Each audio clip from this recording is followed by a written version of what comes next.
The exclusive. What really happened from the classroom to the hotel room to their own home. In your son's bed. In my son's bed. And for the first time, the surveillance videos from inside the school, the hotel, and the selfie the teacher took with the boy of them kissing. This evening, new outrage for those parents after learning that teacher's fate. That's it. She just crossed the line. Also tonight, the beautiful daughter who looked nothing like her father. Suddenly, the entire family finds out why. And it said that they shared 0 DNA. Duped at a fertility clinic, it wasn't Dad's DNA, it was the lab tech's. And he gave me this just sort of evil smile. And tonight, is that worker the father to hundreds of children? This is so creepy. The 2020 investigation. And a very personal note about our friend, our colleague, and her brave journey. What Elizabeth revealed today about her own private struggles. The amount of energy I expended keeping that secret was exhausting. Tonight, Elizabeth is back. Here now, David Muir and Elizabeth Vargas. Good evening, and it's great to have you with us tonight. And let me just say, it is great to have you back. It's great to be back, and thank you for all your support, and thank you to all our viewers as well. It really meant a lot to me, and I'll be talking a little bit later in the program about where I've been and the work I've done, and share a little bit about that. And a member of your family is here tonight. I know. This is a very brave evening for you, and we know that, and we'll get to all that a little later. I know you want us to start with the news first. Let's go. So let's begin. We begin here tonight with that headline that rocked the city of Houston this week, the pretty middle school teacher and the boy whose parents trusted the teacher to help him. Instead, what would follow would be any parent's nightmare. Tonight, the parents and that boy sitting down only with 2020. Are new developments in the case of a local middle school teacher caught having sex with a child. Late today, she received her punishment. It's the story thrust back into the spotlight just this week after the first headlines shocked much of Houston. A parent's nightmare come true. He's a child. That's what the law said. A married school teacher they had trusted with their son was having sex with him. And tonight, for the first time, the secret that began in classroom 308 is finally unraveling. Alex and Jenny Pillay will never forget that first day at Memorial Middle School, one of the top schools in Houston, bringing their son to that front door, newly adopted, rescued from distant relatives from a life of poverty in Costa Rica. They began the adoption process when he was just 9 years old. It took 5 years to get him here. Do you remember the trip to go get him, to bring him to America? Oh, definitely. And he was so excited. Oh my God, this is my new life. His new life in America? In America. We arrived to Houston, and he was so surprised, amazing, looking at the buildings, how tall the buildings were, and he was so happy to be at his new home. And soon, his new school. I walked Jimmy to school. He was very nervous. Do you remember your first day of school? I didn't like it. So you walked into that school not speaking a word of English? No, I knew just hello and that's it. You said to Jimmy, you will survive this. Oh, yes. It will get better. It will get better.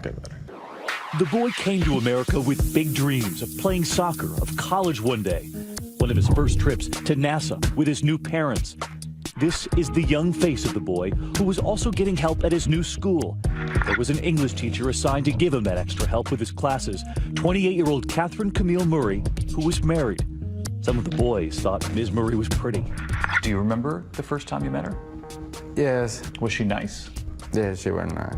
She started helping me a lot with my homework. Jimmy found comfort in her classroom. You would take all your other classes and then you would go to her at the end of the day for help or sometime during the day for help? Yes. I started liking the feeling that I was feeling for her. The teacher and student were growing closer. When do you start hearing about Ms. Murray? We went to the open house, and I said, hello, Ms. Murray, I'm Jimmy's mom. Immediately she looked at me and says, oh, Jimmy's my favorite student, and he's so well behaved. Really? That struck you as strange? I thought it was kind of strange. And what was Jimmy saying about Ms. Murray at home? Oh, she's so pretty. And I said, yeah, she's a pretty lady. Hey, every kid goes through that. Has a crush on the teacher. So you're thinking this is our adolescent son? This is an with a adolescent crush. son with just a simple crush. That's it, but nothing of it. And in all of his classes, Jimmy is getting A's and B's. So it was like, okay, so she's actually doing good for him, helping him. But there was more. At school, Jimmy says there was something about the way she would look at him. When you would walk into that room, would she smile? She looked me different. She looked at you differently. Yes. Is that when you sensed that she had feelings for you too? Yes. Before Christmas break, he writes a note revealing his love for his teacher, but then tears it up into pieces and gave it to her to throw away. Instead, she keeps the letter, and when he returns to school, surprise. She said, I read your letter. She put it back together. Yes. And she told me, I really like you, for real. And so, I really like you. And she told me, I know, but we can have anything. She told you Yes. couldn't have anything. Jimmy is staying after school nearly every day now. Then one afternoon, he doesn't come home from school. His parents frantically begin looking for him through the empty hallways everywhere, even classroom 308. His father finds the custodian. And we saw the custodian lady, and she said, they were just here, they left. There was no sign of him. Suddenly, Jimmy appears at home. Holding his arm like this. With blood. He had no words. And as soon as he spoke, it just started crying. He would cry for nearly an hour and then offer a story. Jimmy told his parents he'd been in the car with Ms. Murray and they had an argument. He just told us that he was in the car, he jumped out of the car. So it's like, what happened? And the only thing he said was, I told her that I like her. And my wife and I are looking at each other, okay, so this sounds like a lover's quarrel.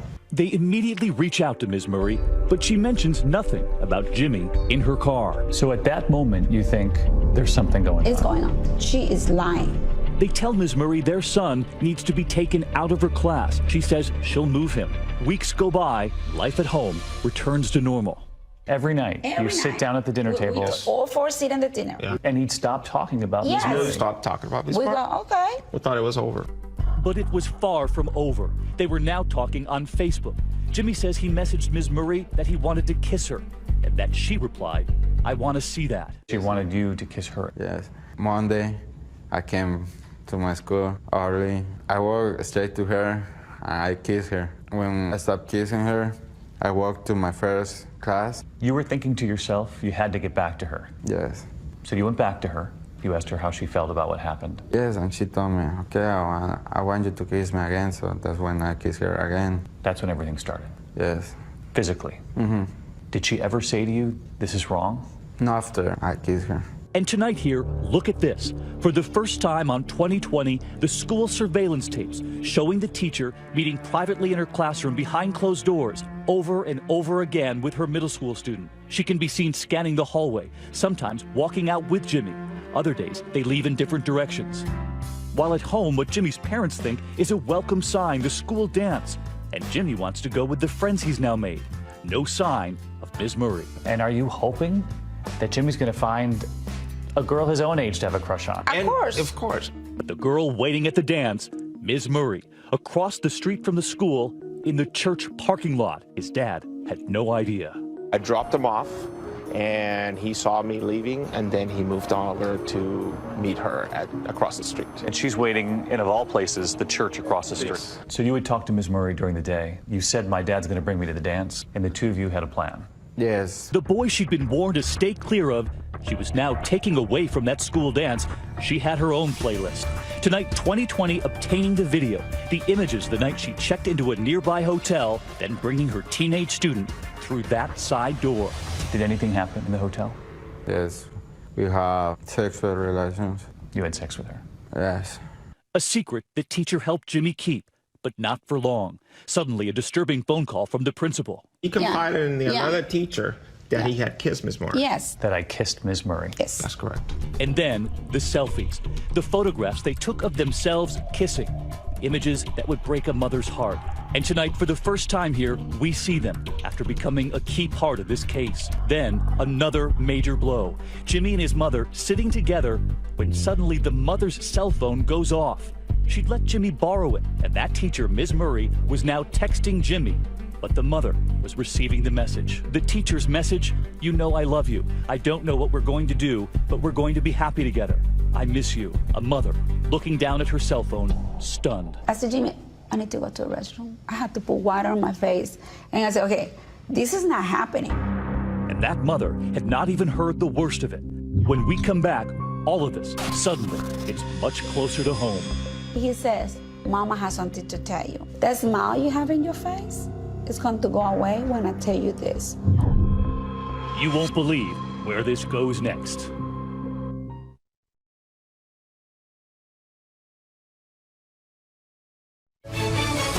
2020 continues with David Muir. It's a hall of shame filled with unlikely faces, female teachers entrusted to protect, who instead preyed on their male students. Names like Deborah LaFave, convicted of abusing a 14-year-old. Mary Kay Latorno, who had sex with her 12-year-old student. She famously told the world their love was real. I felt a very deep love for him. And tonight, at the head of that infamous class now, Ms. Murray, 28, married, and sleeping with the boy who had just come to America with his new parents and his new dreams. And for that mom who so tried to protect him, it was all crashing down. That text that came to her phone, the teacher, thinking she was texting Jimmy, saying, I love you, I miss you. And now her younger son at home was troubled too. Something wasn't right. So your youngest son isn't leaving his room? No. For days. And when the younger brother, just 12 years old, finally emerged from his bedroom, his mother could not believe what he told her. Fernando came to me and says, Mama has something to tell you. I said, what is it? He says, that smile you have in your face is going to go away when I tell you this. She was here. I said, what do you mean she? Who is she? He says, Catherine Moore was here. I said, what? He says, Mom, they had sex. The little brother had stumbled in on them while looking for the family dog. He says, I saw her bra and I saw a couple of condoms on the floor. The teacher had been in their own house. This notion that this teacher would come into your home and get into your son's bed with him. I mean, this is just sick. This was now an outraged mother on a mission. And I said, I need to prove this person was in my house. That's it. She just crossed the line. I put some gloves and I took everything I can take from my son's bedroom. All the covers, pillows, and I called the police. And I said, okay, do the DNA. Let's prove she was there or not. And it was positive. Yeah, DNA from those sheets proved that she was there. This is the same teacher who weeks and weeks before you had called the school and said, keep her away from my son. Yes. The same teacher they had once thanked for helping their son who spoke so little English. I keep sending emails. Thank you for taking care of my son. Thank you for care about my son. Now armed with the teacher's DNA, the case moves quickly. 15-year-old Jimmy and his 12-year-old brother suddenly swept into it, sitting across from investigators. Jimmy determined to protect his teacher. So you've been brought to a room where investigators were asking you what happened. My brother went first, and then me. I started lying. I started saying, I just kissed her. The investigators said to you they already knew the truth. Yes.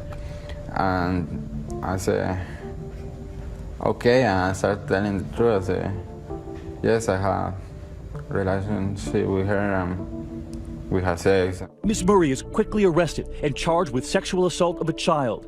She's released on bail, but ordered to stay away from Jimmy. And there is relief at Jimmy's house. He's now back at school, captain of the soccer team, and the family is back at the dinner table. Months would go by. He begins to open up to his mother. He started to tell you piece by piece how details, very hard details for Mom to hear. He tells her that it wasn't just their house or that hotel, that the sex had all started in that classroom, room 308. And not only does he tell his mom, he tells police, who start scouring that surveillance video all over again, looking for even more evidence. And there it is, Jimmy leaving Ms. Murray's classroom on the afternoon he says they first had sex. Just 6 minutes later, watch as Ms. Murray comes out of that same room. School surveillance showed that they were leaving her classroom on Tuesday, February 7th at 5:15.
p.m., and the school records show that school is regularly dismissed at 3:30 p.m. Ms. Murray is now charged with 2 more counts of sexual assault on a child and 1 count of an improper relationship with a student. She is ordered now to wear an ankle bracelet. And as the months go by, those parents are learning more and more about how they say Ms. Murray lured their son in. Jimmy's dad reads to me the notes prosecutors say the teacher wrote to their son. So this is a poem she wrote to your son. That is correct. And what does it say? It says, because of you, I crave, I desire, I hope, I learn, I love, and because of you, I do not hate myself. This is from the teacher This is from the teacher to my son. And after all they'd been through, all they had learned, their son suddenly seemed to be pulling away yet again.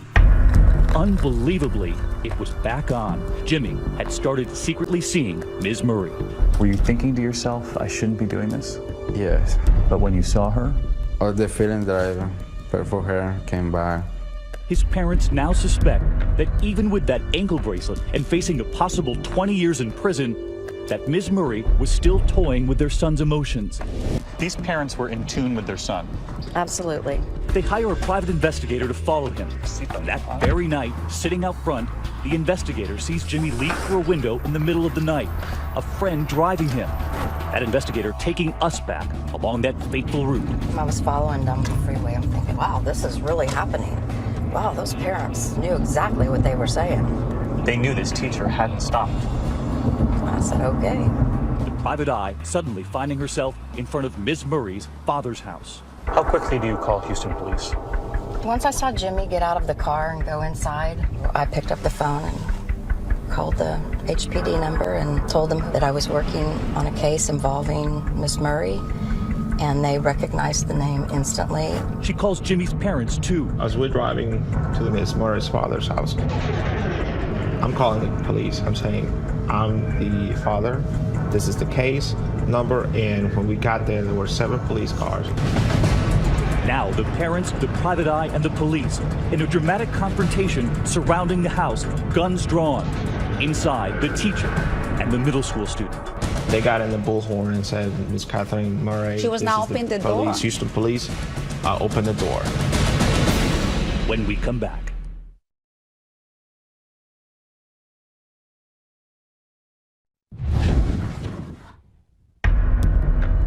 The story that began in classroom 308 in this Houston middle school involving the 28-year-old married Ms. Murray and the student she met at 14 at the beginning of the school year was about to take yet another dramatic turn.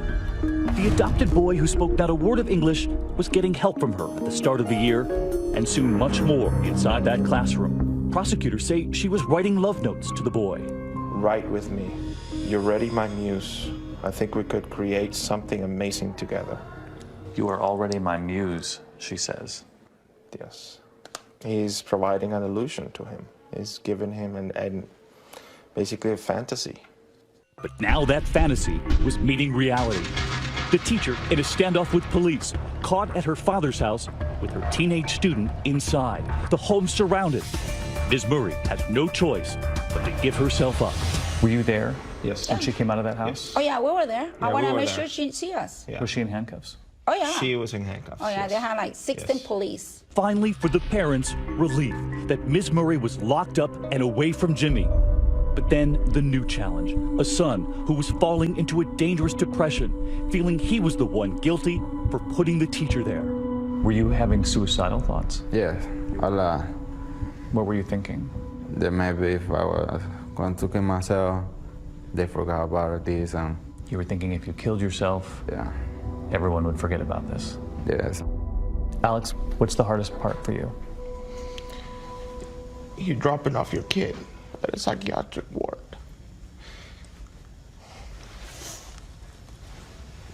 He's trying to kill himself. He believes his life is worthless.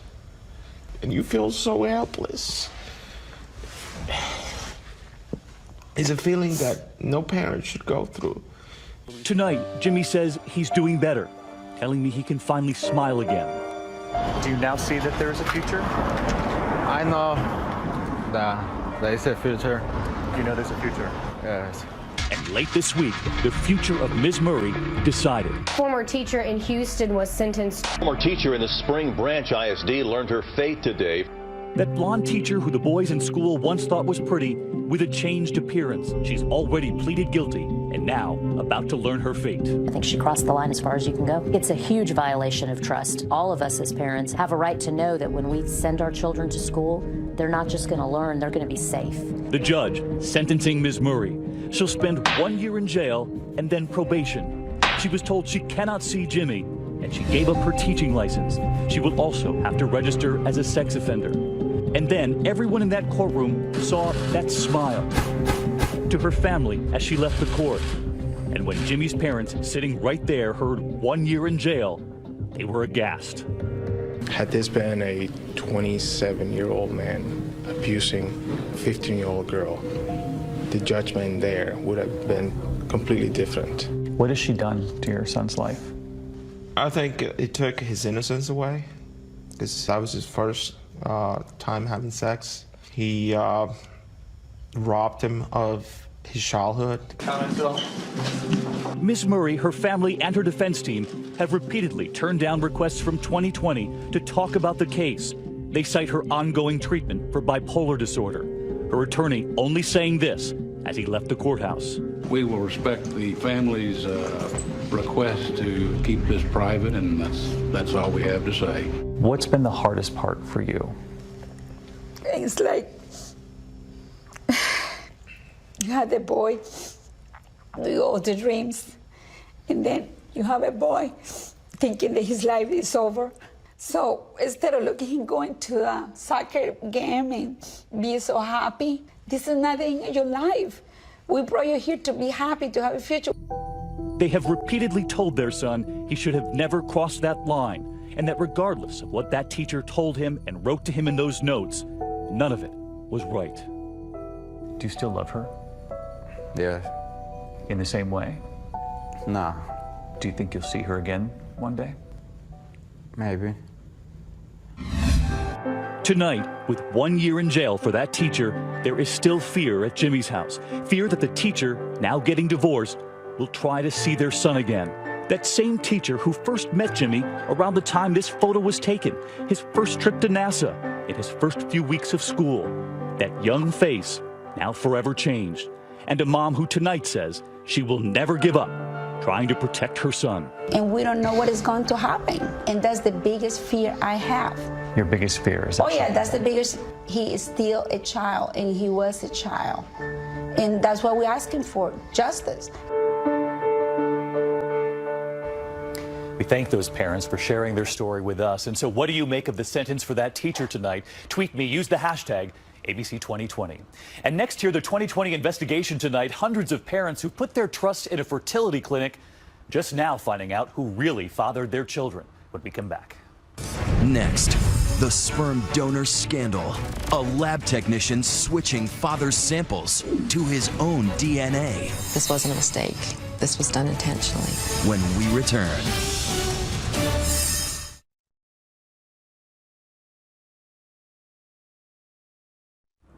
How did a beautiful girl grow up with loving parents and have so little in common with them? Not their looks, not their skills, and that's just the start of a mystery now being solved, and all leading back to a strange man in a fertility clinic, a man who could have deceived hundreds of families in the worst possible way. Here's Cecilia Vega. It started off as a hobby, researching family history. So it gets addictive. Yep, and boy, did I get bit by the bug. But what Pam Branham uncovered would reveal an unthinkable secret about her 21-year-old daughter. It involves a fertility clinic and a monster unleashed from the grave. Stunning story, bizarre story. They are warning others about Convicted felon.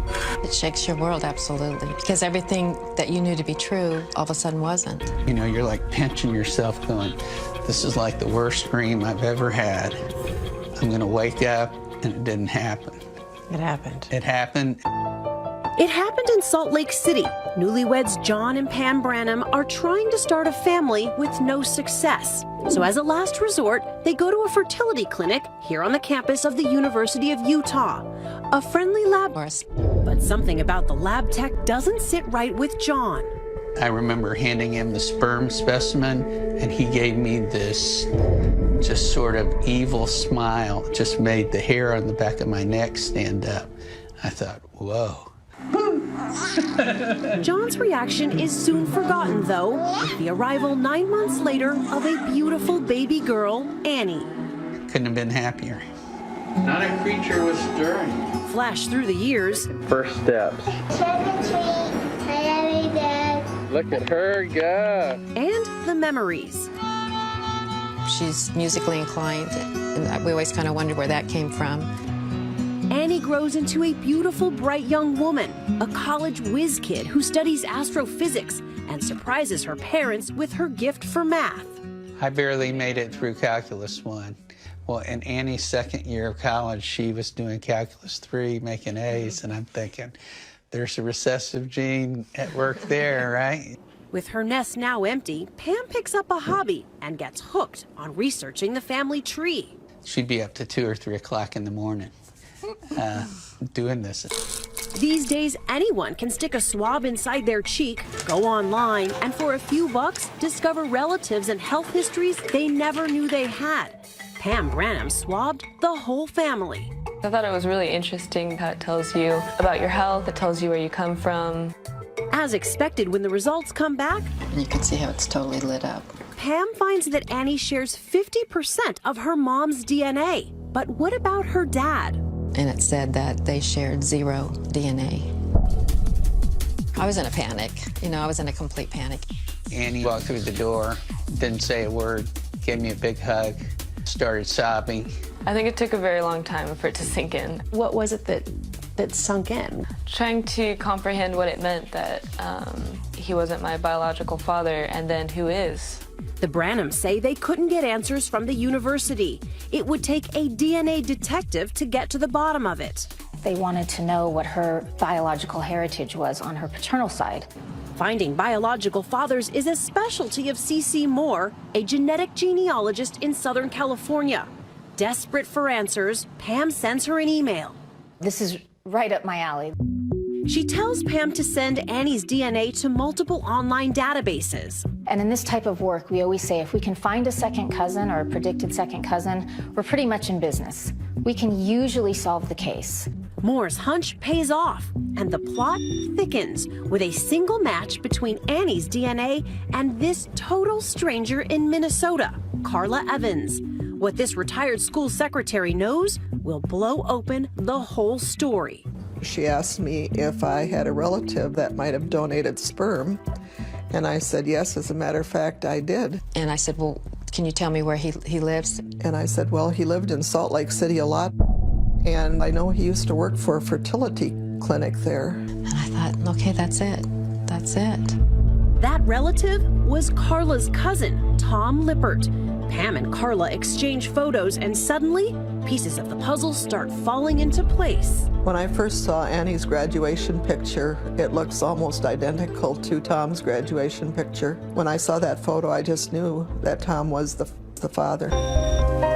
She also recalls some things that might explain Annie's interest in music and her college ambitions. Well, Tom was very talented. He was very intelligent. He went to Notre Dame Law School. He was also musical. And I looked at those pictures and I recognized him. You recognized him? He was the man at the clinic. I could picture all those baby pictures behind him, the ones that he was so proud of. Oh, he made a big deal out of the fact that these were all the families that I've helped conceive. This is so creepy. Picturing him sitting next to that wall is chilling. And I just thought to myself, this wasn't a mistake. This was done intentionally. But the story dead ends in a cemetery. Tom Lippert died in 1999. Case closed. Until, that is, Carla Evans drops a bombshell. And said, Pam, there's something I need to tell you, and I want to be totally upfront with you about who my cousin was and what he did. Tom kidnapped this young woman. That's right, Tom Lippert was a convict, a kidnapper who gained national attention in 1975, sentenced to 6 years in prison for abducting a young woman. The details would unhinge everyone. He held her for 3 weeks, sometimes in a metal-studded box. For me, that was as devastating almost as finding out. After getting out of prison, Lippert married a nurse, Jean, and settled in this quiet Salt Lake neighborhood. He terrorized the neighborhood kids. We were so scared we would walk on the other side of the road. Tessa Murdoch says Lippert threw rocks, broke windows, and even made the local news. Did you throw these rocks last night? Absolutely not. I never knew why he hated kids so much. Ironic, because hating kids didn't stop him from conceiving them, swapping his sperm for that of patients while working as a lab tech in the fertility clinic at the University of Utah. At the time, the clinic did not do criminal background checks on prospective employees. We are deeply sorry for any anxiety this has caused to our patients. Finally, this week, the university admitted that many lab records were destroyed. They can only guess how many sperm samples were handled or mishandled by Tom Lippert. Cases could soon be coming out of the woodwork. Let's just say 1,000 might be an estimate of people who might be affected. DNA detective C.C. Moore created a blog that's already gotten responses from at least 5 more possible Lippert offspring, who'd be Annie's half-siblings. You think there are other families out there right now who were duped just like you? I know it. I know without a doubt. I'm starting to hear from them. I wouldn't wish this on any other family. Still, the Branhams know their turmoil is far outweighed by the one beautiful blessing that came out of it, their daughter, Annie. What have you learned about yourself, about your family? That we're just the same. My dad is my dad, regardless of whether or not he's biologically related to me. He's the one who raised me. When we return, Elizabeth Vargas speaking out for the very first time. I started thinking, well, I'll only drink, on weekends. I'll only drink, 2 glasses of wine a night. Battling and overcoming addiction. Next.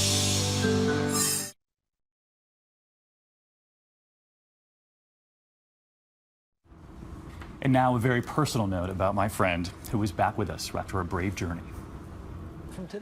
This morning, Elizabeth's return on Good Morning America. And we are thrilled to be welcoming back Elizabeth Vargas to ABC News. After bravely tackling a very personal struggle, she shared with viewers something she knows many families have also faced. I guess the best way to do this is to get right to it. You're an alcoholic. I am.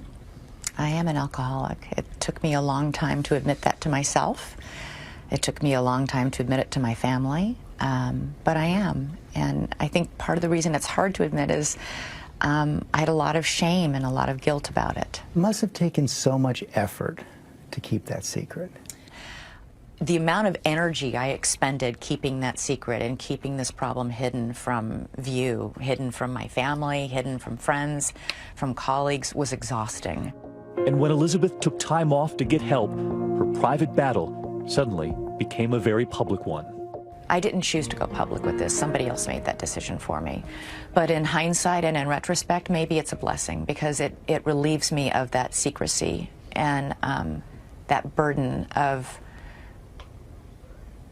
walking around through life living behind a facade, which is what you do. She says the alcoholism stems in part from another struggle, one that has shadowed her since childhood. Elizabeth's mother told me she remembers it too. Did you see the anxiety attacks as a little girl? Yes, I clearly saw them. And every morning when I would leave to go to work, she would cry and beg me not to go. And it was hard for her, it was heartbreaking for me. And her daddy was gone and she didn't want her mommy to leave. So I think the anxiety started then and probably carried with her forever in one form or another. Even with her steady hand at the anchor desk, Elizabeth now says the anxiety, the panic were always close behind. And at some point along the way, I dealt with that anxiety and with the stress that that anxiety brought by starting to drink. And it slowly escalated and got worse and worse. I should have realized it was a problem way back when Zachary, my oldest son, was born, and he used to call my nightly glass of wine Mommy's juice. And I thought that was hysterical. It didn't occur to me that that was a problem. And it didn't really get to be a huge problem until the last few years. And I actually started reporting on it. I've done like a half dozen 2020 hour-long specials on drinking, specifically women in drinking and mothers in drinking. These women who opened their homes and their private lives to us, letting us in on the most intimate and embarrassing moments. Elizabeth says over time, she realized she shared something in common with many of the brave people she had interviewed. You make all sorts of deals with yourself. I started thinking, well, you know, I'll only drink, you know, on weekends. I'll only drink, you know, 2 glasses of wine a night. I'll only drink, you know, I won't drink on nights before I have to get up and do Good Morning America. But those deals never work, and you're only fooling yourself. Perhaps fooling herself, but she says not her husband, singer-songwriter Mark Cohn. My husband knew I had a problem. What did he say? You have a problem. You're an alcoholic. And it made me really angry. But he was right. And it took me a long time to finally accept that. It took a long time. I mean, denial is huge for any alcoholic, especially for any functioning alcoholic. She says the denials all came to an end on a Saturday afternoon when she arrived at a shoot for work. When I got out of the car, I realized, what am I doing? I am in no shape to do this. And that's when I knew I need to get help. I went to a rehab that specializes in treating trauma. They don't just deal with drinking or drug use, in the case of others there. They deal with why you're drinking. What is it you're trying to cover up? What is it you're trying to numb? A devoted mom, she was very aware of the toll on her family, on her boys. And we explained that I was going away to get better. And they came and visited me, and they got to see where I was staying and meet the doctors there and ride a horse. She came home before doctors wanted her to, and soon realized she had more work to do. And I went back and finished and stayed until the doctors there said I was ready to come back. And you know, this isn't what I want to be known for, but I'm really proud of what I did. And I feel so much better now, not having to walk around with this enormous burden. Always. And this evening, also watching her parents, mom and dad rooting for their daughter in her brave fight to get back. You've been with Elizabeth as she returns to work this week, and you've seen how all of us are quite proud of her.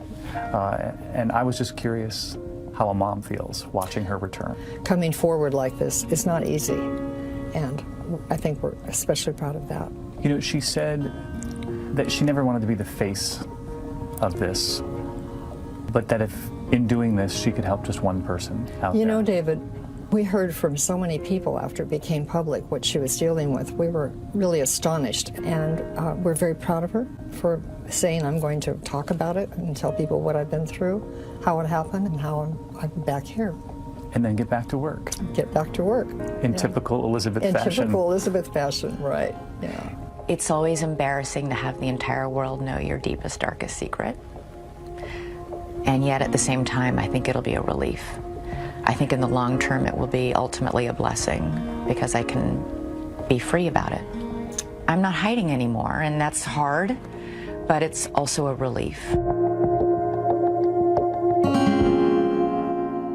So that you can be free about it. And you heard me talk to your mom about it right there. That's something that you had said to me in the very beginning about all this, which is that you had never wanted to be the face of really anything like this. But you said this, and it was powerful, that if you could help one person, then it would be worth it. You know, I didn't seek help for a long time because I had so much shame and guilt around this. So if speaking out maybe makes somebody feel less shameful about it, great.